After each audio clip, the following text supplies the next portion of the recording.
Sachin sir ನಮಸ್ಕಾರ. ನಮಸ್ತೆ. ಹೇಗಿದ್ದೀರಾ? ಗುಡ್, ನೀವ್ ಹೇಗಿದ್ದೀರಾ? ಚೆನ್ನಾಗಿದ್ದೀನಿ ಸರ್. ಸಂಗೀತಾ ಮ್ಯಾಮ್ ನಮಸ್ಕಾರ. ನಮಸ್ತೆ. ಹೇಗಿದ್ದೀರಾ? ಚೆನ್ನಾಗಿದ್ದೀನಿ, thank you. Yes, Kamal Sridevi ಅಂದ್ರೆ ಮಧ್ಯದಲ್ಲಿ ದೇವಿಕಾ ಅನ್ನುವಂಥ ಒಂದು ವರ್ಡ್ ಕೇಳಿದೆ. ಸೊ ಕಮಲ್ ಯಾರು, ಶ್ರೀದೇವಿ ಯಾರು? ಫಸ್ಟ್ ಕಮಲ್ ಬಗ್ಗೆ, ಶ್ರೀದೇವಿ ಬಗ್ಗೆ ಹೇಳಿ.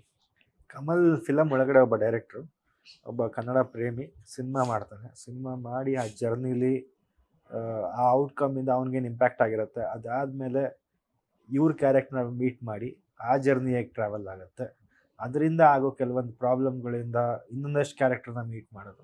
ಸೊ ಆ ರೀತಿ ಸಿನಿಮಾ ರಿವಾಲ್ವ್ ಆಗುತ್ತೆ. ಮ್ಯಾಮ್, ಶ್ರೀದೇವಿ ಒಂದು ಹಲವಾರು ರೂಪ ಅಂತ ಹೇಳ್ಬೋದು. ನಿಮ್ಗೆ ಟ್ರೇಲರ್ ನಲ್ಲೇ ಕಾಣಿಸ್ದಂಗೆ ಅವಳು ಬರೀ ಶ್ರೀದೇವಿ ಆಗಲ್ಲ, ಹಲವಾರು ರೂಪಗಳಲ್ಲಿ ಕಾಣಿಸ್ಕೊಳ್ತಾಳೆ. ನಾವು ಹೆಣ್ಣು ಅಂದ್ರೇನೆ ಹಂಗೆ ಹೇಳ್ತೀವಲ್ವಾ, ಒಂದು ತಾಯಿಯಾಗಿ, ತಂಗಿಯಾಗಿ, ಮಲ್ಟಿಪಲ್ ರೋಲ್ಸ್ ಅನ್ನ ಆಕೆ ಪ್ಲೇ ಮಾಡ್ತಾಳೆ. That is Sridevi for you. ಅವರು ಹೇಳ್ದ ಹಾಗೆ ಅವಳ ಒಂದು ಜರ್ನಿಯಲ್ಲಿ ಅವಳು ಹಲವಾರು ಜನರನ್ನ ಭೇಟಿ ಮಾಡ್ತಾಳೆ. ಆ ಹಲವಾರು ಜನರಲ್ಲಿ ಕಮಲ್ ಹೇಗೆ ಅವ್ರಿಗೆ ಪರಿಚಯ ಆಗ್ತಾರೆ, ಅಲ್ಲಿಂದ ಅವಳ ಒಂದು ಜರ್ನಿ ಏನಿದೆ, ಅದರಿಂದ ಆಗು ಹೋಗುಗಳು ಎಲ್ಲ ನಿಮ್ಗೆ ಚಿತ್ರದಲ್ಲಿ ಕಂಡು ಬರುತ್ತೆ. ಸರ್ ಸ್ಟೇಷನ್ ಅಲ್ಲಿ ಇರ್ತಾರೆ ಒಂದು ಟ್ರೈಲರ್ ಅಲ್ಲಿ.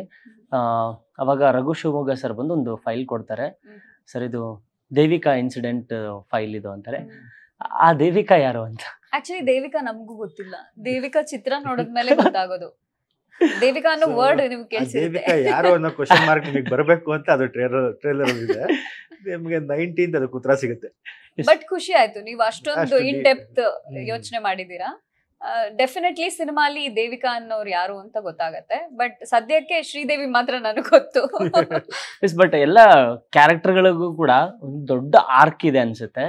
ಅಟ್ ದ ಸೇಮ್ ಟೈಮ್ ನಮ್ಮನ್ನ ಟ್ರೇಲರ್ ಮತ್ತೆ ಟೀಸರ್ ಗಳಲ್ಲಿ ತುಂಬಾ ಕಡೆ ಮಿಸ್ಲೀಡ್ ಮಾಡ್ತಿದಾರೆ ಆಡಿಯನ್ಸ್ ಅನ್ಸುತ್ತೆ. ಅಂದ್ರೆ ಇದೇನೋ ಅನ್ಕೋತಿದಾರೆ, ಬಟ್ ಇದಾಗಲ್ಲ, ಅದಕ್ಕೂ ಮೀರಿ ಸಸ್ಪೆನ್ಸ್ ಏನೋ ಇದೆ ಅನ್ಸ್ತಿದೆ. ಅದು ನಿಜನಾ? ನಿಜ. ನಿಮ್ಗೆ ಸಸ್ಪೆನ್ಸ್ ಎಂಟೈರ್ ಲೆಂತ್ ಅಲ್ಲಿ ನಿಮ್ಗೆ ಸಸ್ಪೆನ್ಸ್ ಲಾಸ್ಟ್ ಸೆಕೆಂಡ್ ವರೆಗೂ ಇರುತ್ತೆ. ಅಂದ್ರೆ ಅದು ರಿವೀಲ್ ಆಗೋವರೆಗೂ ಅದೇ ಇಂಟೆನ್ಷನ್ ಇಂದ ಸಿನಿಮಾ ಮಾಡಿದ್ದು. ಏನಾಗುತ್ತೆ, ಈಗ ನಾವು ಒಂದು ಥ್ರಿಲ್ಲರ್ ಅಂತ ಜಾನರ್ ಟಚ್ ಮಾಡಿದಾಗ, ಒಂದು ಮರ್ಡರ್ ಮಿಸ್ಟ್ರಿ ಅಂತ ಟಚ್ ಮಾಡಿದಾಗ, ನಿಮ್ಗೆ ಸಸ್ಪೆನ್ಸ್ ಎಲಿಮೆಂಟ್ ನಾವು ಎಷ್ಟು ಕ್ಯಾರಿ ಮಾಡ್ತೀವಿ ಅಷ್ಟು ನಾವು ಒಬ್ಬ ಆಡಿಯನ್ಸ್ ನಾವು ಎಂಗೇಜಿಂಗ್ ಆಗಿ ಇಡ್ಬೋದು. ಸೊ ಆ ರೀತಿಲಿ ಪ್ರತಿ ಒಂದು ಕ್ಯಾರೆಕ್ಟರ್ ಬಂದು ಹೋದಾಗ ನಿಮ್ಗೆ ಇನ್ವೆಸ್ಟಿಗೇಷನ್ ಟೈಮಲ್ಲಿ, ಸೊ ಆ ಕ್ಯಾರೆಕ್ಟರ್ ಬಂದಾಗ ಅದರಿಂದ ಏನಾರ ಇದಾಗಿತ್ತಾ, ಈ ಇನ್ಸಿಡೆಂಟ್ ಆಗೋದಕ್ಕೆ ಅವ್ನ ಕಾರಣ, ಇವನ್ ಕಾರಣನ ಅಂತ ಆ ರೀತಿ ಅದು ನಿಮ್ಗೆ ಡಿವೆಲ್ ಆಗ್ತಾ ಹೋಗುತ್ತೆ. ಓಕೆ, ಬಟ್ ಇದು ಒಂದೇ ಇನ್ಸಿಡೆಂಟಾ, ಇನ್ನೂ ಒಂದು ಇನ್ಸಿಡೆಂಟ್ ಏನಾದ್ರು ಇದ್ರ ಜೊತೆ ಆಡ್ ಆಗುತ್ತಾ ಅಂತ? ಅಂದ್ರೆ ಒಂದ್ ಮರ್ಡರ್ ಕಾಣ್ತಿದೆ, ಒಂದ್ ಮರ್ಡರ್ ಆಗಿದೆ, ಬಟ್ ಅದ್ರ ಜೊತೆ ಇನ್ನೂ ಒಂದ್ ಏನಾದ್ರು, ಬಿಕಾಸ್ ಅಲ್ಲಿ ನೀವು ಬರ್ದಿರೋ ಸೆಕ್ಷನ್ಗಳು ಕೂಡ ಎರಡಿದೆ. ಒಂದು 104 ಒಂದಿದೆ, ಇನ್ನೊಂದು 64 ಒಂದಿದೆ.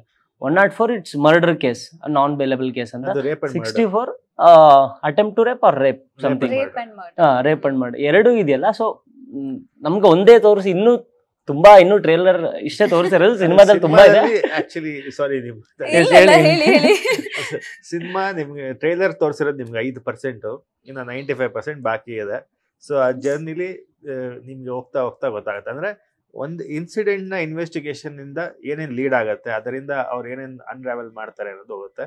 ತುಂಬಾ ತಲೆಗೆ ಹುಳ ಬಿಡಲ್ಲ, ಒಂದು ಬೇಸಿಕ್ ಆಗ್ಬಿಡ್ತೀವಿ. ಬಟ್ ಆಕ್ಚುಲಿ ಆ ತರ ತಲೆಗೆ ಹುಳ ಬಿಟ್ಟಿರೋದಕ್ಕೆ ನಿಮ್ಗೆ ಇಷ್ಟು ಪ್ರಶ್ನೆಗಳು ಕಾಡ್ತಾ ಇದೆ. ಇಲ್ಲ ಅಂತಿದ್ರೆ ನಮ್ಮ ಅಟೆಂಪ್ಟ್ ಟು ಫೇಲ್ ಆಗ್ತಾ ಇತ್ತು. ಆ ಒಂದು ನಮ್ಮ ಒಂದು ಮೋಟಿವ್ ಏನಿತ್ತು ಬಿಹೈಂಡ್ ದಿಸ್, ಜನರ ತಲೆಯಲ್ಲಿ ಆ ಕ್ವೆಶ್ಚನ್ಸ್ ಬರ್ಬೇಕು. ಆ ಕ್ವೆಶ್ಚನ್ಸ್ ಬಂದಾಗ್ಲೇ ನಾವ್ ಎಲ್ಲೋ ಒಂದ್ ಕಡೆ ಅವ್ರ ಒಂದು ಪಲ್ಸ್ ಅಥವಾ ಅವ್ರಿಗ ಒಂದು ವಿಷಯದಲ್ಲಿ ಕನೆಕ್ಟ್ ಆದ್ವಿ ಅಂತ ನಮ್ಗೆ ಅರ್ಥ ಆಗತ್ತೆ. ನನಗೆ personally who done it genres ತುಂಬಾ ಇಷ್ಟ. ಸೊ ನಾನು ಈ ಅಗತಾ ಕ್ರಿಸ್ಟಿ ಬುಕ್ಸ್ ಎಲ್ಲ ಓದೋದ್ರಿಂದ ಹೂ ಡನ್ ಇಟ್ ಜಾನ್ರಸ್ ತುಂಬಾ ಇಷ್ಟ. ಈ ಹೂ ಡನ್ ಇಟ್ ಜಾನ್ರಸ್ ಅಲ್ಲಿ ಏನಾಗುತ್ತೆ, ತುಂಬಾ ಮಲ್ಟಿಪಲ್ ಕ್ಯಾರೆಕ್ಟರ್ಸ್ ಇದ್ದಾಗ ಮಾತ್ರ ವರ್ಕ್ ಆಗೋದು. ಸೊ ಇವಾಗ ನೀವು ಹೇಳ್ದಂಗೆನೆ ಇವ್ರು ಮಾಡಿರ್ಬಹುದಾ ಅನ್ನೋ ಒಂದು ಥಾಟ್ ನಿಮ್ಗೆ ಬರುತ್ತೆ. ಅಷ್ಟರೊಳಗೆ we lead you to another one. So that's the whole motive of the story. ಅವ್ರು ಹೇಳ್ದಂಗೆ ಇದು ಬರೀ ಒಂದು 5% ಅಷ್ಟೇ. ಪಿಕ್ಚರ್ ಅಭಿ ಬಾಕಿ ಹೇ ಅಂತ ಹೇಳ್ತಾರಲ್ಲ, ಹಂಗೇನೆ ಇದು ತುಂಬಾ ದೊಡ್ಡ ವಿಷಯ ಇದೆ ಅದ್ರಲ್ಲಿ. ಇದೊಂದು ರಾಶೋಮನ್ ಎಫೆಕ್ಟ್ ತರ ಇರುತ್ತಾ? ಅಂದ್ರೆ ಅವ್ರ ಪಾಯಿಂಟ್ ಆಫ್ ವ್ಯೂ ಅಲ್ಲಿ ಒಂದ್ ಕತೆ ಇರುತ್ತೆ, ಅದು ಒಂದು ಇದಿರುತ್ತೆ, ಇವ್ರ ಪಾಯಿಂಟ್ ಆಫ್ ವ್ಯೂ ಅಲ್ಲಿ ಒಂದ್ ಕತೆ ಇರುತ್ತೆ. ಅಷ್ಟೊಂದು ನಾವು ಕನ್ಫ್ಯೂಸ್ ಮಾಡಕ್ ಹೋಗಲ್ಲ. Okay okay. ಅದೇನಾಗುತ್ತೆ, ಬೇರೆ ಬೇರೆ ಪರ್ಸ್ಪೆಕ್ಟಿವ್ ಇಂದ ಯೋಚನೆ ಹೋಗುತ್ತೆ. ಹೌದು. ಏನಕ್ಕೆ ಕ್ಯಾರೆಕ್ಟರ್ಗಳು ಪ್ಲೇ ಮಾಡ್ಬೇಕಾದ್ರೆ ನೀವು ಅದನ್ನ ಕ್ಯಾರೆಕ್ಟರ್ ಪಾಯಿಂಟ್ ಆಫ್ ವ್ಯೂ ಇಂದ ಆಸ್ ಅನ್ ಆಡಿಯನ್ಸ್ ಯೋಚನೆ ಮಾಡ್ತೀವಿ. ಬಟ್ ಆ ಇನ್ಸಿಡೆಂಟ್ ಒಂದಾಗಿರುತ್ತೆ, ಆ ಪರ್ಸ್ಪೆಕ್ಟಿವ್ಗಳು ಬಹಳಷ್ಟು ಇದ್ದಾಗ ಅವ್ನ್ ಬಂದಾಗ ಅವ್ನ್ ಯಾಕೆ ಅದನ್ನ ಮಾಡಿರ್ತಾನೆ ಅಂತ ನೀವು ಕ್ಯಾರೆಕ್ಟರ್ ಬಗ್ಗೆ ಯೋಚನೆ ಮಾಡ್ತೀರಾ. ಸೊ ಆ ರೀತಿ ಹೋಗುತ್ತೆ. ತುಂಬಾ ನಾವು ಕಾಂಪ್ಲಿಕೇಟ್ ಮಾಡಿಲ್ಲ.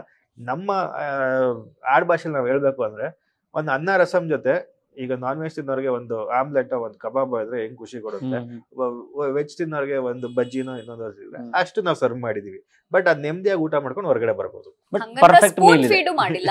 ಹೌದು, ಅದು ಡೆಫಿನೆಟ್ಲಿ ಇಲ್ಲ ಬಿಡಿ. ಎಸ್ ಮ್ಯಾಮ್, ಕಮಿಂಗ್ ಟು ನಿಮ್ಮ ಪಾತ್ರ, ಅಂದ್ರೆ ಎಲ್ಲ ಆಕ್ಟ್ರೆಸ್ಗಳಿಗೂ ಕೂಡ ಇರುತ್ತೆ ಒಂದು ಐಕಾನಿಕ್ ಕ್ಯಾರೆಕ್ಟರ್ ನಾನು ಮಾಡಬೇಕು ಅಂತ. ಅಂಡ್ ಸಿನಿಮಾ ಟೀಮ್ ನಿಮ್ ಪಾತ್ರದ ಬಗ್ಗೆ ಹೇಳ್ತಿರ್ಬೇಕಾದ್ರೆ ಇದೊಂದು ಸ್ಟೇಟ್ ಅವಾರ್ಡ್ ತಗುವಂತಹ ಪಾತ್ರ, ಅಷ್ಟು ಕ್ಯಾಲಿಬರ್ ಇರುವಂತಹ ಪಾತ್ರ ಅಂತ.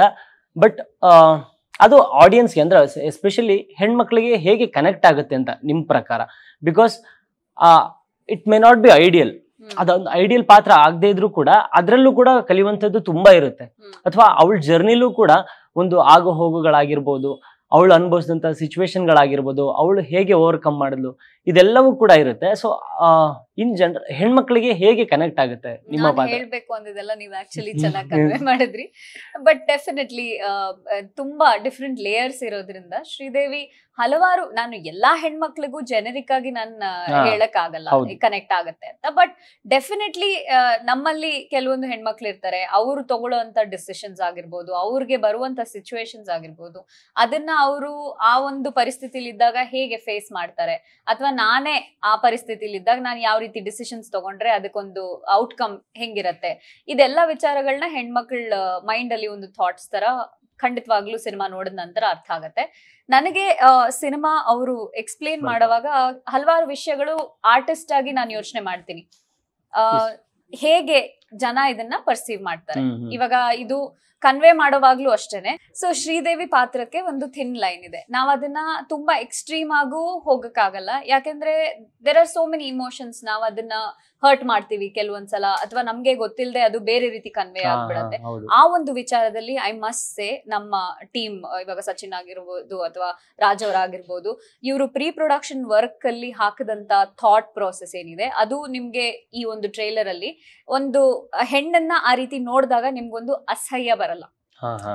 ಸೊ ನಾನು ಹೇಳಿದ್ದು ಥಿನ್ ಲೈನ್ ಅರ್ಥ ಆಯ್ತಲ್ವಾ ನಿಮ್ಗೆ? It is very sensibly made. ಅಂದ್ರೆ ಯಾವ ಹೆಣ್ಮಕ್ಳ ಇಮೋಷನ್ಸ್ಗೂ ಹರ್ಟ್ ಮಾಡದೆ ಆ ರೀತಿ ಒಂದು ಪೋರ್ಟ್ರೇಯಲ್ ನ ಕೊಟ್ಟಿದ್ದಾರೆ. ನನಗೆ ಆಸ್ ಅನ್ ಆರ್ಟಿಸ್ಟ್ ಪ್ರಾಬಬ್ಲಿ ಇದಾದ ನಂತರ ಎಲ್ಲಾದ್ರೂ ಟೈಪ್ ಕಾಸ್ಟ್ ಆಗ್ಬಿಡ್ತೀವಾ ಅನ್ನೋ ಒಂದು ಫಿಯರ್ ಇರುತ್ತೆ. ಆ ಒಂದು ಫಿಯರ್ ಅಲ್ಲೇ ಕೆಲವೊಂದು ಆಕ್ಟ್ರೆಸಸ್ ಈ ರೀತಿ ಪಾತ್ರಗಳನ್ನ ಒಪ್ಕೊಳ್ಳಲ್ಲ. ಬಟ್ ನನಗೆ ಆ ಒಂದು ಪಾತ್ರ ಥ್ರಿಲ್ ಕೊಡ್ಬೇಕು, ಆ ಥ್ರಿಲ್ ಕೊಟ್ಟಾಗ ನಾನು ಅದನ್ನ ಮಾಡ್ಲೇಬೇಕು ಅನ್ನೋ ಒಂದು ಹಠ ಬರುತ್ತೆ. ಸೊ ಶ್ರೀದೇವಿ ನನಗೆ ಆ ರೀತಿ ಬಂದಂತ ಒಂದು ಪಾತ್ರ ಇದು. ಅದಕ್ಕೆ ಅಂತ ಅದರದೇ ಆದಂತ ಒಂದಿಷ್ಟು ಪ್ರಿಪರೇಷನ್ಸ್ ಇತ್ತು. ವೇಟ್ ವಿಷಯದಲ್ಲಿ ಆಗಿರ್ಬೋದು, ನಾನು ತೀರಾ ಸಣ್ಣ ಇದ್ದೆ ಕ್ಲಾಂತ ಮಾಡೋವಾಗ, ಬಿಕಾಸ್ ನಾನು ಅದರಲ್ಲಿ ಒಂದು 21 ವರ್ಷದ ಹುಡುಗಿ ಪಾತ್ರನ ನಾನು ಮಾಡ್ತಿದ್ದೆ, ಬೇಸಿಕ್ಲಿ ಅ ಟೀನೇಜರ್. ಸೊ ಅದರಿಂದ ನಾನಿವಾಗ ಒಂದು ಮೆಚೂರ್ಡ್ ಶ್ರೀದೇವಿಯಾಗಿ ಕಾಣಿಸ್ಕೊಳ್ಬೇಕು, ಅವಳೊಂದು ಹಲವಾರು ರೂಪಗಳನ್ನ ನಾನು ಪೋರ್ಟ್ರೇ ಮಾಡ್ಬೇಕು ಅಂದಾಗ ಸ್ವಲ್ಪ ಆ ಮೆಚೂರ್ಡ್ ಲುಕ್ ಬೇಕಾಗಿತ್ತು. ಸೊ ಅದು ಒಂದು ಪ್ರಾಬಬ್ಲಿ ವರ್ಕ್ ಆಯ್ತು ಅಂತ ನನ್ಗೆ ಅನ್ಸುತ್ತೆ. ಅದ್ರ ಜೊತೆಗೆ ನಮ್ಮ ಚಿತ್ರದಲ್ಲಿದ್ದಂತ ಹಲವಾರು ನಟರು ಅವ್ರ ಜೊತೆ ಶೇರ್ ಮಾಡಿದಂತ ಸ್ಕ್ರೀನ್ ಸ್ಪೇಸ್ ಆಗಿರ್ಬೋದು, ಅವ್ರ ಜೊತೆ ಇದ್ದಂತ ಸೀಕ್ವೆನ್ಸಸ್ ಆಗಿರ್ಬೋದು, ಇದೆಲ್ಲಾನು ಒಂಥರ ಇಂಗ್ರೀಡಿಯೆಂಟ್ಸ್ ತರ ಆಡ್ ಆಗಿದೆ. ಇವಾಗ ಒಂದು ಪುಲಾವ್ ಅಥವಾ ಒಂದು ಬಿರಿಯಾನಿ ಮಾಡುವಾಗ ಒಂದಷ್ಟು ಸ್ಪೈಸಸ್ ಆಡ್ ಆಗ್ಬೇಕು. ಸೊ ಆ ಸ್ಪೈಸಸ್ ಆಡ್ ಆಗ್ಲಿಲ್ಲ ಅಂದ್ರೆ it will be a plain rice ಅಲ್ವಾ? ಸೊ ಹಂಗೆ ನಮ್ಮ ಚಿತ್ರಕ್ಕೆ every one is much needed for it. Yes sir, coming to Kamal ಪಾತ್ರ, ಕಮಲ್ ಪಾತ್ರದ ಹಿನ್ನೆಲೆ ನಮ್ಗೆ ಗೊತ್ತಿಲ್ಲ. ಅಂದ್ರೆ ಕಮಲ್ ಒಬ್ಬ ಡೈರೆಕ್ಟರ್ ಆಗೋದಕ್ಕೆ ಬೆಂಗಳೂರಿಗೆ ಬಂದಿದ್ದಾನೆ, ಅವನಿಗೆ ಇಲ್ಲಿ ಬಂದ್ಮೇಲೆ ಒಂದಿಷ್ಟು ತೊಂದರೆಗಳು ಎದುರಾಗುತ್ತೆ. ಬಟ್ ಕಮಲ್ ಫೈನಲಿ ಡೈರೆಕ್ಟರ್ ಆಗ್ತಾನ? ಬಟ್ ಅವ್ರು ಬಂದ್ಮೇಲೆ ಆಗುವಂತ ಬದಲಾವಣೆಗಳನ್ನ ಸ್ವಲ್ಪ ಏನಾದ್ರು ಹಿಂಟ್ ಬಿಟ್ಕೊಡೋಲ್ಲ? ಕಮಲ್ ಆಲ್ರೆಡಿ ಒಬ್ಬ ಡೈರೆಕ್ಟರ್, ಫಿಲಂ ಸ್ಟಾರ್ಟ್ ಮಾಡಿದಾಗಲೇ ಅವ್ರೊಬ್ಬ ಡೈರೆಕ್ಟರ್ ಆಗಿರ್ತಾರೆ. ಸೊ ಆ ಡೈರೆಕ್ಟರ್ಗೆ ಒಬ್ಬ ಡೈರೆಕ್ಟರ್ ನಾರ್ಮಲ್ ನೇಚರ್ ಏನಂದ್ರೆ, ಈಗ ನಾನೊಬ್ಬ ಡೈರೆಕ್ಟರ್ ಆಗಿ ನಾನು ನಿಮ್ಮನ್ನ ನೋಡ್ತಾ ಇರ್ತೀನಿ ಅಂದ್ರೆ ನಿಮ್ ಮ್ಯಾನರಿಸಮ್ ನೋಡ್ತಾ ಇರ್ತೀನಿ, ಆಮೇಲೆ ನೀವು ಹೇಗೆ ಹ್ಯಾಂಡಲ್ ಮಾಡ್ತೀರಾ, ನಿಮ್ ಕಾನ್ವರ್ಸೇಷನ್ಸ್ ನಾನು ಅಬ್ಸರ್ವ್ ಮಾಡ್ತಾ ಇರ್ತೀನಿ. ಅದರಿಂದ ನಾನ್ ನಾಳೆ ಬರೆಯೋ ಪಾತ್ರ ಯೂಸ್ ಆಗುತ್ತಾ ಅಂತ ನೋಡ್ತಾ ಇರ್ತೀನಿ. ಸೊ ಇವನ್ ಎಲ್ಲಾದ್ರಲ್ಲೂ ಒಂದು ಕ್ಯೂರಿಯಾಸಿಟಿ ಇರುತ್ತೆ. ಯಾವುದೇ ಸಿಚುವೇಶನ್ ಇದ್ರೂ ಇವನ್ ಆಲೋಚನೆ ಮಾಡೋದು ಏನಿದ್ರು ನಾನು ಅದನ್ನ ಸಿನಿಮಾದಲ್ಲಿ ಅಳವಡಿಸೋರು ಹೆಂಗಾಗತ್ತೆ, even thought process as a director ಪ್ರತಿಯೊಬ್ಬರಿಗೂ ಓಡೋದೇನಂದ್ರೆ, ಡೈರೆಕ್ಟರ್ಗಳಿಗೆ ಎಲ್ಲೇ ಇದ್ರು ಒಂದು ಥಾಟ್ ಪ್ರೊಸೆಸ್ ಓಡೋದು. ನಾನು ಇಲ್ಲಿದ್ರೆ ನಾನು ಹಿಂಗ್ ಫ್ರೇಮ್ ಇಟ್ರೆ ಹೆಂಗಿರುತ್ತೆ, ನಾನು ಇಲ್ಲಿ ಒಬ್ಬ ಆರ್ಟಿಸ್ಟ್ ನಿಲ್ಸಿದ್ರೆ ನಾನು ಏನ್ ಮಾಡಿಸ್ಬೋದು. ಸೊ ಆ ರೀತಿ ಅವ್ನು ಪ್ರತಿ ಒಂದು ಸಿನಾರಿಯೋಲು ಹಂಗೆ ಯೋಚನೆ ಮಾಡ್ತಾ ಇರ್ತಾನೆ. ಆ ಜರ್ನಿಲಿ ಅವ್ನು ಯಾರ್ಯಾರು ಮೀಟ್ ಮಾಡ್ತಾನೆ, ಆ ಸಿಚುವೇಶನ್ ಅವ್ನಿಗೆ ಏನ್ ಇನ್ಸ್ಪೈರ್ ಮಾಡುತ್ತೆ, ಇವೆಂಚುಲಿ ಅದೇನಕ್ಕೆ ಲೀಡ್ ಆಗುತ್ತೆ, ಅದು ನಿಮ್ಗೆ ಅನ್ವಿಲ್ ಆಗುತ್ತೆ. ಬಟ್ ನೀವು ಹೇಳ್ತಿರೋದು ತುಂಬಾನೇ ಲೀನಿಯರ್ ಇದೆ, ಅಂದ್ರೆ ಪರ್ಫೆಕ್ಟ್ ಇದೆ. ಬಟ್ ನೀವ್ ಯಾಕೆ ಪೊಲೀಸ್ ಸ್ಟೇಷನ್ಗೆ ಹೋದ್ರಿ, ಅಲ್ಲಿ ಯಾಕೆ ನಿಲ್ಸಿದ್ರು, ಅಲ್ಲೇ ನಿಮ್ಗೆ ಯಾಕೆ ನೋಡ್ಬಿಟ್ಟಿರ ಹೊಡಿತಿದ್ದಾರೆ? ಅನ್ನೋದು. ಬಿಕಾಸ್ ಸಚ್ ಇನ್ನೋಸೆಂಟ್ ಫೇಸ್, ಅದ್ರಲ್ಲೂ ಕೂಡ ತುಂಬಾ ಇನ್ನೋಸೆಂಟ್ ಆಗಿರ್ತೀರಾ, ಅವರೆಲ್ಲ ಹೊಡಿತಿರ್ತಾರೆ. ಏನಾದ್ರು ಕ್ವಶನ್ ಕೇಳಿದ್ರು ನಾನು ಇನ್ನೊಂದು ಗಮನಿಸಿದ್ದೇನಂದ್ರೆ ಟೀಸರ್ ಅಲ್ಲಾಗ್ಲಿ ಟ್ರೈಲರ್ ಆಗ್ಲಿ ಒಂದೇ ಒಂದು ಡೈಲಾಗ್ ನಿಮ್ ಬಾಯಿಂದ ಬಂದಿಲ್ಲ, ಅಷ್ಟು ಸೈಲೆಂಟ್ ಆಗಿ. ಯಾಕೆ? ಎಲ್ಲ ಇಲ್ಲೇ ಮಾತಾಡೋದು ಬೇಡ. ಏನಾಗುತ್ತೆ, ಪಾತ್ರಗಳು ಎಡ್ಜ್ ಔಟ್ ಆಗಿರುತ್ತಲ್ಲ, ಆ ಪಾತ್ರಗಳು ಕೆಲವೊಂದು ಸನ್ನಿವೇಶದಲ್ಲಿ ನಾವ್ ಏನೇನ್ ಡೈಲಾಗ್ ಮಾತಾಡ್ತೀವಿ ಅದು ಟ್ರೇಲರ್ಗೆ ಅದು ಅವಶ್ಯಕತೆ ಇರಲ್ಲ ಕೆಲವೊಂದು ಸಮಯದಲ್ಲಿ. ಸೊ ನಾವು ಟ್ರೇಲರ್ಗೆ ಏನ್ ಕನ್ವೆ ಮಾಡ್ಬೇಕು ಅದಷ್ಟೇ ಕನ್ವೆ ಮಾಡಿರ್ತೀವಿ, ಅದ್ ಬಿಟ್ಟು ನಿಮ್ಗೆ ವಿಜುವಲಿ ಕನ್ವೆ ಮಾಡಿದೀವಿ. ನೀವು ಸಿನಿಮಾ ನೋಡಿದಾಗ ಪ್ರತಿಯೊಂದನ್ನು ನಿಮ್ಗೆ ಕ್ಲಿಯರ್ ಕಟ್ ಆಗಿ ಅರ್ಥ ಆಗುತ್ತೆ, ಇವ್ನು ಯಾಕೆ ಹಿಂಗೆ ಬಿಹೇವ್ ಮಾಡ್ತಾನೆ. ನೀವು ಹೇಳಿದ್ರಿ ನಾನು ಇನ್ನೋಸೆಂಟ್ ಫೇಸ್ ಅಲ್ಲಿ ನಾನು ಕನ್ವೆ ಮಾಡಿರ್ತೀನಿ, ಪೊಲೀಸ್ ಸ್ಟೇಷನ್ಗೆ ಯಾಕೆ ಹೋಗಿ ನಿಂತಿರ್ತೀನಿ ಅಂತ. ಆ ಮರ್ಡರ್ ಅಲ್ಲಿ ನಾನು ಒಬ್ಬ ಸಸ್ಪೆಕ್ಟ್ ಆಗಿರೋದ್ರಿಂದ ನಾನು ಪೊಲೀಸ್ ಸ್ಟೇಷನ್ಗೆ ಹೋಗಿ ನಿಂತಿರ್ತೀನಿ. ಸೊ ಅದರಿಂದ ಆ ಇನ್ವೆಸ್ಟಿಗೇಷನ್ ನಾನು ಫೇಸ್ ಮಾಡ್ಬೇಕಾಗತ್ತೆ. ಸೊ ನನ್ನ ಮೇಲೆ ಯಾಕೆ ಆಪಾದನೆ ಬರುತ್ತೆ, ಸೊ ನಾನು ಏನ್ ಸರ್ಕಮ್ಸ್ಟೆನ್ಸಸ್ ಸಿಗಾಕೊಂಡಿದ್ದೆ ಅದರಿಂದ ಅದೇನಾಯ್ತು, ಸೊ ಅವೆಲ್ಲ ನಿಮಗೆ ಹೋಗ್ತಾ ಅಂತ. ಎಸ್ ಮ್ಯಾಮ್, ನಿಮ್ಮ ಪಾತ್ರಕ್ಕೆ ಎಲ್ಲರೂ ಹೇಳ್ತಿದ್ರು ಅಂದ್ರೆ ಫಿಸಿಕಲಿ ತುಂಬಾನೇ ಚಾಲೆಂಜಿಂಗ್ ಇತ್ತು, ಆ ಫೈಟ್ ಸೀಕ್ವೆನ್ಸ್ಗಳಿತ್ತು, ಬೀಳೋದಿರುತ್ತೆ, ಎಲ್ಲ ತಗೊಂಡು ತಲೆಗೆ ಹೊಡಿತಿರ್ತಾರೆ, ಏನೇನೋ ಆಗುತ್ತೆ, ಕೆಳಗಡೆ ಬೀಳ್ತೀರಾ, ತುಂಬಾ ಪೇನ್ಫುಲ್ ಆಗಿತ್ತು ಶೂಟಿಂಗ್ ಸೀಕ್ವೆನ್ಸ್ ಅಂತ. ಸೊ ಅದಕ್ಕೆಲ್ಲ ಹೆಂಗ್ ಪ್ರಿಪೇರ್ ಆಗಿದ್ರಿ ನೀವು ಅಂತ? ಆಕ್ಚುಲಿ ಏನು ಪ್ರಿಪರೇಷನ್ಸ್ ನಮ್ಗೆ ಈ ರೀತಿ ಪಾತ್ರಗಳು ಮಾಡುವಾಗ ಅಥವಾ ಈ ರೀತಿ ಸನ್ನಿವೇಶಗಳನ್ನ ನಾವು ಪೋರ್ಟ್ರೇ ಮಾಡುವಾಗ mentally you have to be very strong. ಯಾಕೆಂದ್ರೆ even though we use shooting equipments ಅದು ಇದು ನಾವು ಯೂಸ್ ಮಾಡಿದ್ರು ಸಹ ಆ ಒಂದು ರಿಯಾಕ್ಷನ್ಸ್ ಬರ್ಬೇಕಾದ್ರೆ ಅದು it comes from here, not from the physical pain. ನನಗೆ ಈ ರೀತಿ ಸೀಕ್ವೆನ್ಸಸ್ ನ ಪೋರ್ಟ್ರೇ ಮಾಡೋದು ಸಖತ್ ಮಜಾ ಕೊಡುತ್ತೆ. ನನ್ಗೆ ನಾನು ಶೂಟಿಂಗ್ ಬಂದಿದ ತಕ್ಷಣ ನಾನು ಆ ಒಂದು ಕಾಸ್ಟ್ಯೂಮ್ ಅಲ್ಲಿ ನಾನು ಇಳ್ದಿದ ತಕ್ಷಣ ಐ ಬಿಕಮ್ ಶ್ರೀದೇವಿ. ನಾನು ಅದರಿಂದ ಹೊರಗೆ ಬರಲ್ಲ, ತೀರಾ ಪ್ಯಾಕಪ್ ಅನ್ನೋ ತನಕ ನಾನು ಹೊರಗೆ ಬರಲ್ಲ, ಅಲ್ಲಿವರೆಗೂ ನಾನು ಅಲ್ಲೇ ಇರ್ತೀನಿ. ಸೊ ಆ ತರ ಮಾಡುವಾಗ ಪ್ರಾಬಬ್ಲಿ ನಮ್ಗೆ ಅರ್ಜುನ್ ಮಾಸ್ಟರ್ ಇರ್ಬೋದು, ಆ ಒಂದು ಸೀಕ್ವೆನ್ಸಸ್ ಅವರು ಕೊರಿಯೋಗ್ರಾಫ್ ಮಾಡಿದ್ರು, ಸೊ ಅದಿರ್ಬೋದು, ಅಥವಾ ಇವ್ರ ಜೊತೆ ಇದ್ದಂತ ಪೇನ್ಫುಲ್ ಸಿಚುವೇಶನ್ಸ್ ಏನ್ ನೀವು ಹೇಳಿದ್ರಿ, ಅದೆಲ್ಲದು ಒಂದು ಕಲೆಕ್ಟಿವ್ ಆಗಿ ತುಂಬಾ ಚೆನ್ನಾಗಿ ಔಟ್ಪುಟ್ ಆಗಿ ಕಾಣಿಸ್ಕೊಳ್ತು ಅದು. ಬಟ್ ಡೆಫಿನೆಟ್ಲಿ ಎಲ್ಲೂ ಒಂದ್ ಕಡೆನೂ ನೋವಾಗದೆ, ಅಂದ್ರೆ ಇವಾಗ ಗಾಯಗಳಾಗೋದು ಇಟ್ಸ್ ಯೂಶಲ್. ನಾನು ಅದನ್ನ ಮೆಡಲ್ ಆಗಿ ಆ ಸ್ಕಾರ್ಸ್ನೆಲ್ಲ ಮೆಡಲ್ ಆಗಿ ನಾನು ಹಾಕೊಂಡು ಓಡಾಡ್ತೀನಿ ಪ್ರೌಡ್ ಆಗಿ. ಬಟ್ ಎಲ್ಲೂ ಆ ರೀತಿ ಆಗ್ಬಾರ್ದು ಅನ್ನೋ ಒಂದು ಕಾರಣಕ್ಕೆ ಪ್ರೊಫೆಷನಲ್ಸೇ ಆ ಒಂದು ಸೀಕ್ವೆನ್ಸಸ್ಗೆ ತಂದಿದ್ರು. ಸೊ ಹಂಗಾಗಿ ಇಟ್ ವಾಸ್ ಸೇಫ್ ಆಗಿ ಮಾಡ್ಬೇಕು ಅನ್ನೋ ಇಂಟೆನ್ಷನ್ ಇಂದ ಎಲ್ಲ ಕ್ರಿಯೇಟ್ ಮಾಡಿರ್ತೀವಿ. ಕೆಲವೊಂದು ಸಿಚುವೇಶನ್ ಕೈತಪ್ಪ ಏನೋ ಒಂದಾದ್ರೆ ಅದಕ್ಕೆ ಅವಾಗ ಅವರು ಅದನ್ನ ಬೇರೆ ರೀತಿ ನೋಡಲ್ಲ. ಯಾಕಂದ್ರೆ ಎಲ್ಲಾ ಸೇಫ್ಟಿ ಪ್ರಿಕಾಷನ್ಸ್ ನಾವು ತಗೊಂಡಿದ್ದಾಗ ಅವ್ರಿಗೆ ಆ ಇಂಟೆನ್ಷನ್ ಗೊತ್ತಿರುತ್ತೆ, ಆ ಸೀನ್ ಚೆನ್ನಾಗಿ ಔಟ್ಪುಟ್ ಚೆನ್ನಾಗಿ ಬರಬೇಕು, ಅದಕ್ಕೆ ಅವ್ರಿಗೆ ಹರ್ಟ್ ಆಗ್ದಂಗೆ ಬರಬೇಕು ಅನ್ನೋದು ಇಂಟೆನ್ಷನ್ ಇರುತ್ತೆ. ಆ ಇದ್ರದ ಸಮಯದಲ್ಲಿ ಏನೋ ಒಂದು ಇದಾದ್ರೆ ಅವಾಗ ಅವ್ರು ಅದನ್ನ ರಿಸೀವ್ ಮಾಡ್ತಾರೆ. ಈಗ ನನ್ನ ಪಾತ್ರನು ಮಾಡ್ಬೇಕಾದ್ರೆ ಕೆಲವೊಂದು ಸೀನ್ಗಳು ಫಿಸಿಕಲಿ ನನಗೂ ಡಿಮ್ಯಾಂಡಿಂಗ್ ಆಗಿರುತ್ತೆ. ಆ ಡಿಮ್ಯಾಂಡ್ ಇಂದ ನಾನು ತಗೊಳಕ್ ಆಗಲ್ಲ ಅಂತ ಅನ್ನಕ್ಕಾಗಲ್ಲ.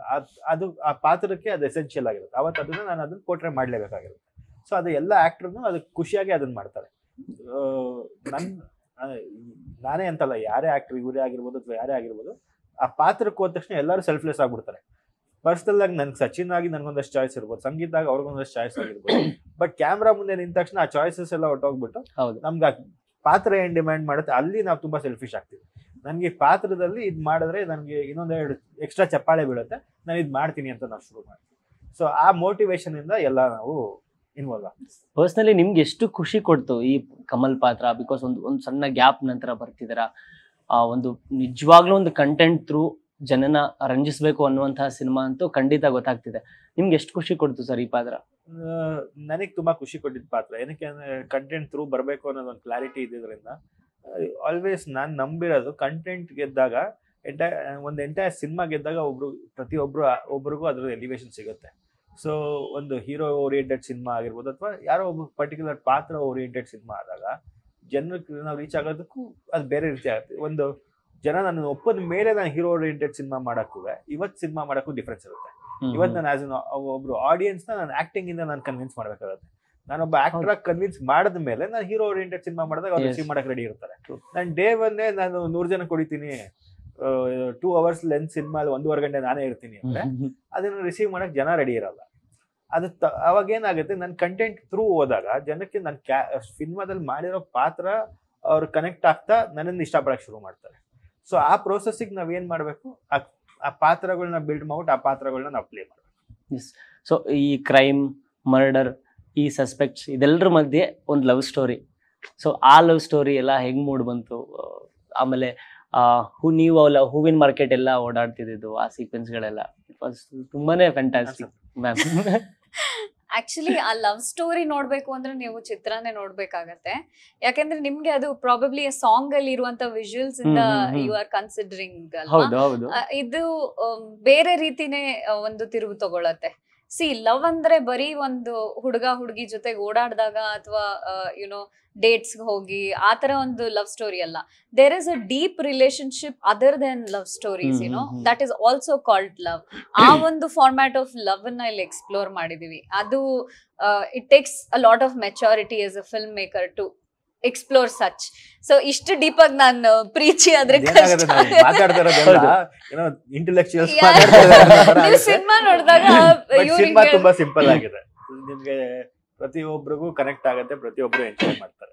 ಆಮೇಲೆ ಎಲ್ಲಾ ಪಾತ್ರಗಳಿಗೂ ಕೂಡ ಬೇಡಿ ಹಾಕ್ಬಿಟ್ಟಿದ್ದೀರಾ, ಅವ್ರನ್ನು ಕೂಡ ಒಂದು ಬ್ಲಾಕ್ ಅಂಡ್ ವೈಟ್ ಅಲ್ಲಿ ತೋರಿಸಿದಿರಾ. ಅಂದ್ರೆ ಇಲ್ಲಿ ಹೇಳಕ್ ಹೊರಟಿರೋದೇನು ಯಾರು ಪರ್ಫೆಕ್ಟ್ ಅಲ್ಲ ಅಂತಾನ? ಎಲ್ಲರಲ್ಲೂ ಒಂದ್ ಗ್ರೇ ನೇಚರ್ ಇದ್ದೇ ಇರುತ್ತೆ. ತೋರ್ಸ್ಬೇಕು ಅಂತಲ್ಲ, ಥಾಟ್ ಪ್ರೊಸೆಸ್ ಕೆಲವೊಂದ್ಸತಿ ಅದ್ ಕಡಿಮೆ ಬಂದು ಹೋಗಿರುತ್ತಲ್ವಾ. ಪ್ರತಿಯೊಬ್ರು ಥಾಟ್ ಪ್ರೊಸೆಸ್ ಅಲ್ಲಿ ಈಗ ನಾವೆಲ್ಲ ಒಂದು ಪಾಸ್ ಆಗ್ಬೇಕಾದ್ರೆ ಒಂದ್ ಆಕ್ಸಿಡೆಂಟ್ ಏನೋ ಒಂದ್ ಆಗುತ್ತೆ, ಗಾಡಿ ಟಚ್ ಆಗುತ್ತೆ ಅನ್ನೋ ನಮಗೆ ಕೋಪ ಬರುತ್ತೆ, ಸಹಜವಾಗಿ ಪ್ರತಿಯೊಬ್ಬರಿಗೂ ಬರುತ್ತೆ. ಅವ್ನ್ ಬಂದ್ ಗೊತ್ತಿದ ತಕ್ಷಣ ನಾನು ದೇವ್ರ ತರ ನಾನು ಇಲ್ಲಪ್ಪ ನೀನ್ ಕರೆಕ್ಟ್ ಅಂತ. ಅದೇ ರೀತಿ ಅದ್ ಬೇಡಿ ಕನ್ವೆ ಮಾಡಕ್ ಹೋಗಿರೋದೇನಂದ್ರೆ ಈ ಕ್ರೈಮ್ಗೆ ಯಾರು ಹೊಣೆ ಅನ್ನೋದಕ್ಕೆ ಪ್ರತಿಯೊಬ್ಬ ಕ್ಯಾರೆಕ್ಟರ್ನು ನಾವು ಅದನ್ನ ತೋರ್ಸಿದ್ವಿ. ಸೊ ಆ ರೀತಿ ಎಲ್ಲಾ ಕ್ಯಾರೆಕ್ಟರ್ನು ಬೇಡಿ ಹಾಕಿರೋದು, ಅದ್ರ ಕೊನೆಗೆ ಇವ್ರ ಕ್ಯಾರೆಕ್ಟರ್ನು ಬೇಡಿ ಹಾಕಿದ್ರು. ಸೊ ಅದು ಒಂದು ಇಂಟ್ರೆಸ್ಟಿಂಗ್ ಎಲಿಮೆಂಟ್ಸ್. ರೀಲ್ ಅಲ್ಲಿ ಕಮಲ್ ಅವರು ಡೈರೆಕ್ಟರ್ ಆಗಿದ್ದಾರೆ, ರಿಯಲ್ ಅಲ್ಲೂ ಸಚಿನ್ ಅವರು ಡೈರೆಕ್ಟರ್ ಆಗ್ತಾರ ಮುಂದೆ? ಇಲ್ಲ, ಡೈರೆಕ್ಟರ್ ಆಗ್ಲಿ ಅಂತ ನಾನು ಹೇಳ್ತೀನಿ. ರೆಡಿ ಆಗಿದ್ದಾರೆ, ಸ್ಕಿಲ್ ಇದೆ ಅಂಡ್ ಹಿ ಹ್ಯಾಸ್ ದಟ್ ಪೋರ್ಟ್ರೇಯಲ್. ನನ್ಗೆ ಅದು ಅವತ್ತಿಂದ ನಾನು ಹೇಳ್ತಾ ಇದ್ದೀನಿ, ಯು ಹ್ಯಾವ್ ಟು ಟ್ರೈ ಅಂತ. ಡೈರೆಕ್ಷನ್ ಇಲ್ಲ ಅಷ್ಟೆಲ್ಲ ಯೋಚನೆ ಮಾಡಿಲ್ಲ, ಅದಕ್ಕೆ ತುಂಬಾ ಪೇಷನ್ಸ್ ಬೇಕು. ಆಮೇಲೆ ಅದಷ್ಟು ಈಸಿ ಅದ್ ಕೆಲಸ ಅಲ್ಲ. ಆಸ್ ಅನ್ ಆಕ್ಟರ್ ನಾವು ನಮ್ಗೆ ಈಗ ಊಟ ಅಡುಗೆ ಮಾಡಿ ಕೊಟ್ಟಿರೋದನ್ನ ನಾವು ತಿನ್ಬೋದು, ಅಡುಗೆ ಮಾಡ್ಬಿಟ್ಟು ನಾವೇ ತಿನ್ನೋದು ಅದು ಇನ್ನೂ ಕಷ್ಟದ ಕೆಲಸ. ಸೊ ಅದರಿಂದ ನಾವು ಆಕ್ಟ್ ಮಾಡೋದು ಇಲ್ಲ ಪ್ರೊಡಕ್ಷನ್ ಸೈಡ್ ನೋಡೋದು, ದಟ್ ಈಸ್ ಫೈನ್. ಅದಕ್ಕೆ ತುಂಬಾ ಇನ್ ಡೆಪ್ತ್ ಟೈಮ್ ಕೊಡಬೇಕು. ಆ ಟೈಮ್ ಆಮೇಲೆ ಆ ಸ್ಕ್ರಿಪ್ಟಿಂಗ್ ಸ್ಟೇಜ್ ಇಂದ ಅಷ್ಟು ಇನ್ವಾಲ್ವ್ಮೆಂಟ್ ಇರ್ಬೇಕು. ಆಮೇಲೆ ರೈಟಿಂಗ್ ನಾಲೆಜ್ ಇರಬೇಕು. ಅದಕ್ಕೆ ನಾವು ಯಾರಿಗೋ ಒಬ್ಬರಿಗೆ ಸಜೆಸ್ಟ್ ಮಾಡಿ, ಈಗ ನೀವೇನೋ ಬರ್ಕೊಂಡ್ ಬಂದಿರ್ತೀರ, ಏನೋ ಕೇಳ್ತೀರಾ, ಅದು ಒಂದ್ ವರ್ಡ್ ಕೊಟ್ಬಿಟ್ಟು ಅದನ್ನ ಚೇಂಜ್ ಮಾಡಕ್ ಸಜೆಸ್ಟ್ ಮಾಡೋದು ಬೇರೆ, ಆ ಎಂಟೈರ್ ಇದನ್ನ ನಾವು ಕ್ರಿಯೇಟ್ ಮಾಡೋದು ಬೇರೆ. ಅದಕ್ಕೆ ಡೈರೆಕ್ಟರ್ಗಳಿಗೆ ಅದು ಸ್ಕಿಲ್ ಇದೆ, ಅದನ್ನ ಅವರೇ ಮಾಡ್ಬೇಕು. ನೀವು ಡೈರೆಕ್ಷನ್ ಮಾಡ್ತಿದ್ದೀರಾ? ಮಾಡ್ತಿದೀನಿ ಅಂತ ಅಲ್ಲ, but I am trying to learn. ಅಂದ್ರೆ ಅದರದ್ದು ಬೇಸ್ ಹೆಂಗಿರತ್ತೆ, ಯಾಕಂದ್ರೆ ನಾನು ಈಗ ಇಂದಾನೆ ಇಲ್ಲ, ಅದು ನಾನು ಡೈರೆಕ್ಟ್ ಮಾಡ್ತಿಲ್ಲ, ಅದು ಆಕ್ಚುಲಿ ಆಕ್ಟ್ ಮಾಡಿರೋದು. ಅದು 4 ಹೆಣ್ಣಿನ ಪ್ರಾಮುಖ್ಯತೆ ಕತೆ ಇರೋದು ಅದು. ಸೊ ಅದ್ರಲ್ಲಿ ನಾನು ಆಕ್ಟ್ ಮಾಡಿರೋದು 4 ತಂತಿ ಅಂತ. ಆಮೇಲೆ ರಿವೀಲಿಂಗ್ ಶ್ರೀದೇವಿ ಅಂತ ಒಂದು ಪೋಸ್ಟರ್ ಬಿಟ್ಟಿದ್ರು. ಅಂದ್ರ ನೀವ್ ಇರ್ತೀರಾ ಬಟ್ ಫೇಸ್ ರಿವೀಲ್ ಮಾಡಿರಲ್ಲ. ಕೆಳಗಡೆ ಎಲ್ಲ ಒಂದ್ ಮರದ ತರ ಏನೋ ಇದಾಗಿರುತ್ತೆ, ಬಳ್ಳಿ ತರದ್ ಇದಾಗಿರುತ್ತೆ. ಕೆಳಗಡೆ ಒಂದು ತುಂಬಾ ಅನಿಮಲ್ಸ್ ಇದೆ, ಅದೆಲ್ಲ ಅದು ಏನ್ ಸೂಚಿಸುತ್ತೆ? ಅದರಿಂದ ನೋಡಿ ಆಡಿಯನ್ಸ್ ಏನೇನ್ ಎಕ್ಸ್ಪೆಕ್ಟ್ ಮಾಡ್ಬೇಕು ಅಂತ ಈ ತರದ್ದೆಲ್ಲ ಮೆಟಫರಿಕ್ ಆಗಿ ಹೇಳ್ತಿದ್ದಾರೆ. ಮೆಟಫರಿಕ್ ಆಗಿ ಹೇಳಿರೋದು ಅದೇನಂದ್ರೆ ಪ್ರತಿಯೊಂದು, ಈಗ ನಂದೊಂದು ಪಾತ್ರ ನಾನು ಪ್ಲೇ ಮಾಡಿದ್ದೀನಿ, ಉಮೇಶ್ ಅಣ್ಣ ಒಂದು ಪಾತ್ರ ಮಾಡಿದ್ದಾರೆ, ಕಿಶೋರ್ ಸರ್ ಒಂದು ಮಾಡಿದ್ದಾರೆ. ಈಗ ನರಿ ಏನಕ್ಕೆ ನಾವು ಅಸೋಸಿಯೇಟ್ ಮಾಡ್ತೀವಿ? ಒಂದು ಬುದ್ಧಿ ಅಥವಾ ಒಂದು ಬೆಕ್ಕನ್ನ ಏನಕ್ಕೆ ಅಸೋಸಿಯೇಟ್ ಮಾಡ್ತೀವಿ? ಅದಕ್ಕೆ ಆ ಕಲರ್ ಚೇಂಜ್ ಮಾಡ್ತಂಗೆ, ಆ ಮಿನಿಟಿಗೆ ತಕ್ಕಂಗೆ ಅವನು ಆನ್ಸರ್ ಚೇಂಜ್ ಮಾಡೋದು, ಅವ್ನ ಬಿಹೇವಿಯರ್ ಚೇಂಜ್ ಮಾಡೋದು. ಸೊ ಆ ತರ ಆ ಕ್ಯಾರೆಕ್ಟರೈಸೇಷನ್ ಇರೋ ಅಂತವ್ರು ಒಂದ್ ಹೆಣ್ಣನ್ ಸುತ್ತ ಸೇರ್ಕೊಂಡಿದ್ದಾಗ ಅವಳು ಅದರಿಂದ ಫ್ರೀ ಆಗೋದು ಹೇಗೆ? ಅದೊಂದು ಬರ್ಡ್. ಸೊ ಎಲ್ಲವೂ ನೆಗೆಟಿವ್ ಕ್ಯಾರೆಕ್ಟರ್ ಇರುತ್ತೆ, ಪಾಸಿಟಿವ್ ಎಲ್ಲ ಇರುತ್ತೆ. Positive negative time, positive character negative situation ಬಂದಾಗ ಅದನ್ನ ನಾವು ನೋಡೋ ರೀತಿ ಬೇರೆ ತರ ಇರುತ್ತೆ. ಅದನ್ನ ನಾವು ಪಾಸಿಟಿವ್ ಎನ್ವೈರನ್ಮೆಂಟ್ ಅಲ್ಲಿ ನೋಡಿದಾಗ ಬೇರೆ ರೀತಿ ಇರುತ್ತೆ. ಸೊ ಅದು ನಿಮ್ಗೆ ಏನಾಗುತ್ತೆ, ನಾವು ತುಂಬಾ ಲೀನಿಯರ್ ಆಗಿ ನಾನು ಹೇಳ್ತಾ ಇರೋದು ಏನಕ್ಕೆ ಅಂದ್ರೆ, ಇದು ಈ ಜಾನರ್ ಇರೋದೇ ಅದನ್ನ ಒಂದ್ ವರ್ಡ್ ಹೇಳಿದ್ರೆ ಎಕ್ಸ್ಟ್ರಾ ನಿಮ್ಗೆ ಕತೆ ಈಸಿಯಾಗಿ ಗೆಸ್ ಮಾಡಕ್ ಆಗ್ಬೋದು. ಆಮೇಲೆ ಇದು ನಡೆಯೋದೇ ಕತೆ ಒಂದ್ 2-3 ದಿನದಲ್ಲಿ ನಡೆಯೋ ಕತೆ. ಸೊ 2-3 ದಿನದಲ್ಲಿ ನಡೆಯೋ ಕತೆನ ನಾವು ತುಂಬಾ ಬಿಟ್ಕೊಡಕ್ಕೂ ಆಗಲ್ಲ. ಎಸ್, ಟೀಸರ್ ಮತ್ತೆ ಟ್ರೇಲರ್ಗೆ ಅದ್ಭುತವಾದಂತ ಪ್ರತಿಕ್ರಿಯೆ ಬಂದಿದೆ. ನೀವು ಕೂಡ ಕಮೆಂಟ್ಸ್ ಓದಿರ್ತೀರಾ. ಅಂದ್ರೆ ಇಟ್ಸ್ ಲೈಕ್ ಅ ಪೇಂಟಿಂಗ್ ಅಂತ ಒಬ್ರು ಹೇಳ್ತಾರೆ, ಅಂದ್ರೆ ಕೊಲಾಬರೇಷನ್ ಆಫ್ ಆರ್ಟ್ ಅಂತ ಹೇಳ್ತಿದ್ದಾರೆ. ಒಂದು ತಮಿಳ್ ಅಥವಾ ಮಲಯಾಳಂ ಸಿನಿಮಾದಲ್ಲಿ ಈ ಥರದ ಕಂಟೆಂಟ್ ನೋಡ್ತಾ ಇದ್ವಿ. ಸೊ ಈ ಥ್ರಿಲ್ಲರ್ ಸಿನಿಮಾಗಳು ನಮ್ಮ ಕಡೆ ತುಂಬ ಕಡಿಮೆ ಇತ್ತು. ಇವಾಗ ಇಂಟ್ರೆಸ್ಟಿಂಗ್ ಇದೆ ಟ್ರೈಲರ್ ಅಂತ ಹೇಳ್ತಿದ್ದಾರೆ. ಸೊ ಆಡಿಯನ್ಸ್ ಎಕ್ಸ್ಪೆಕ್ಟೇಷನ್ಸ್ ಅಂತೂ ತುಂಬ ಹೈಯಲ್ಲಿದೆ. ಸೊ ಆಡಿಯನ್ಸಿಗೆ ನೀವೇನು ಹೇಳ್ತೀರಾ, ಥಿಯೇಟರ್ಗೆ ಹೇಗೆ ಕರಿತೀರಾ ಅಂತ? ಸಿ ತುಂಬಾನು ನಾವು ಫೇಕ್ ಪ್ರಾಮಿಸ್ ಮಾಡ್ಬಿಟ್ಟು ಬನ್ನಿ ಅಂತ ಹೇಳಕ್ಕಾಗಲ್ಲ. ಟ್ರೇಲರ್ ನೋಡ್ದಂಗೆ ಇಟ್ಸ್ ವೆರಿ ಪ್ರಾಮಿಸಿಂಗ್. ಅಂದ್ರೆ ಈ ಸಿನಿಮಾ ನೋಡಿದ ನಂತರ ನಿಮ್ಗೆ ಹಲವಾರು ವಿಷಯಗಳು ಥಾಟ್ಸ್ ಅಲ್ಲಿ ಕನ್ವರ್ಟ್ ಆಗತ್ತೆ, ಪ್ರಶ್ನೆಗಳು ಹುಟ್ಕೊಳತ್ತೆ. ಸೊ ಇಂತ ಒಂದು ಕಾಂಟೆಂಟ್ ನಮ್ಮ ಕನ್ನಡದಲ್ಲಿ ಬಂದಿದೆ ಅಂದಾಗ ನಾವು ನೋಡ್ಬೇಕಾದಂತ ವಿಷಯನೇ. ಅಂಡ್ ತುಂಬಾ ಪ್ರೀತಿಯಿಂದ ಇಷ್ಟರವರೆಗೂ ನಮ್ಮ ಟ್ರೇಲರ್ ಆಗಿರ್ಬೋದು, ಟೀಸರ್ ಆಗಿರ್ಬೋದು, ಸಾಂಗ್ಗೂ ಅಷ್ಟೇ ಪ್ರೀತಿ ತೋರಿಸಿದ್ದಾರೆ. ನನಗೆ ಖಂಡಿತವಾಗ್ಲೂ ನಮ್ಮ ಆಡಿಯನ್ಸ್ ಮೇಲೆ ನಂಬಿಕೆ ಇದೆ. ಅವರು ಮಂದಿರಕ್ಕೆ ಬಂದು ನಮ್ಮ ಕನ್ನಡ ಚಿತ್ರಗಳನ್ನ ಇತ್ತೀಚೆಗೆ ನೋಡ್ತಾ ಇದ್ದಾರೆ. ಬೇರೆ ಸಿನಿಮಾ ಏಳುಮಲೆ ಆಗಿರ್ಬೋದು ಅಥವಾ ಸೂ ಫ್ರಮ್ ಸೋ ಆಗಿರ್ಬೋದು. ಸೊ ಅದೇ ರೀತಿ ನಮ್ಮ ಚಿತ್ರ ಕಮಲ್ ಶ್ರೀದೇವಿಗೂ ಅದಕ್ಕಿಂತ ಹೆಚ್ಚು ಪ್ರೀತಿ ತೋರಿಸ್ತಾರೆ ಅಂತ ನಾನು ನಂಬಿದೀನಿ. ಸೊ 19ಕ್ಕೆ ನಮ್ಮ ಚಿತ್ರ ಕಮಲ್ ಶ್ರೀದೇವಿ ತೆರೆ ಕಾಣ್ತಾ ಇದೆ. ನಿಮ್ಮ ಹತ್ತಿರದ ಯಾವ್ದಾದ್ರೂ ಪರವಾಗಿಲ್ಲ, ಹತ್ತಿರದ ಚಿತ್ರಮಂದಿರದಲ್ಲಿ ಹೋಗಿ ಒಂದು 2 ಅವರ್ ನಿಮ್ಮ ಟೈಮ್ ಅನ್ನ ಅದಕ್ಕೆ ಕೊಟ್ರೆ ನಮಗೂ ಪ್ರೀತಿ ಪ್ರೋತ್ಸಾಹ ಸಿಗತ್ತೆ. ಸೊ ದಟ್ ಇನ್ನು ಹೆಚ್ಚು ಸಿನಿಮಾಗಳು ಸಚಿನ್ ಅವರು ಅವರ ಒಂದು ಸ್ವರ್ಣಾಂಬಿಕಾಯಿಂದ ಅಥವಾ ರಾಜ್ ಅವರು ಅವರ ಒಂದು ಬಾನ್ಸ್ವಾಲೋ ಇಂದ ತರಬಹುದು. ಇನ್ನು ಹೆಚ್ಚು ಆರ್ಟಿಸ್ಟ್ಗೆ ಒಂದು ಸ್ಟೇಜ್ ಕ್ರಿಯೇಟ್ ಆಗುತ್ತೆ ಅಂತ ನಾನು ಕೇಳ್ಕೊಳ್ತೀನಿ. ಸರ್ ಏನ್ ಹೇಳ್ತೀರಾ ಆಡಿಯನ್ಸ್ಗೆ? ಇದೊಂದು ಆನೆಸ್ಟ್ ಎಫರ್ಟ್. ನಾವು ತುಂಬಾ ಕಷ್ಟಪಟ್ಟಿದ್ದೀವಿ, ಇಲ್ಲ ಅದು ಇದೊಂದು ನಾನೇನು ಹೇಳಕ್ ಹೋಗಲ್ಲ.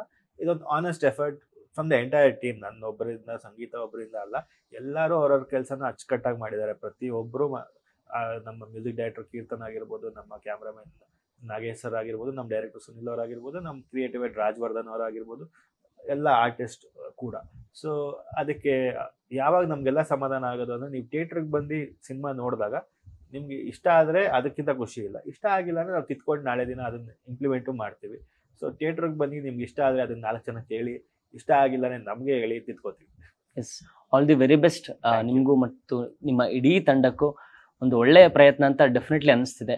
ಸೊ ಆ ಅನಿಸಿಕೆ ಕೊನೆವರೆಗೂ ಹಾಗೆ ಇರಲಿ. ಒಳ್ಳೆ ಪ್ರಯತ್ನಕ್ಕೆ ಒಂದು ದೊಡ್ಡ ಪ್ರತಿಫಲ ಸಿಗಲಿ. ಒಂದು ಬ್ಲಾಕ್ ಬಸ್ಟರ್ ಮತ್ತೆ ಬ್ಯಾಕ್ ಟು ಬ್ಯಾಕ್ ಬರ್ತಾ ಇದೆ, ಅದರಲ್ಲಿ ನಿಮ್ದು ಕೂಡ ಜಾಯಿನ್ ಆಗಲಿ ಅಂತ ಹೇಳಿ ಕೇಳ್ಕೊತೀನಿ. Thank you so much. Thank you.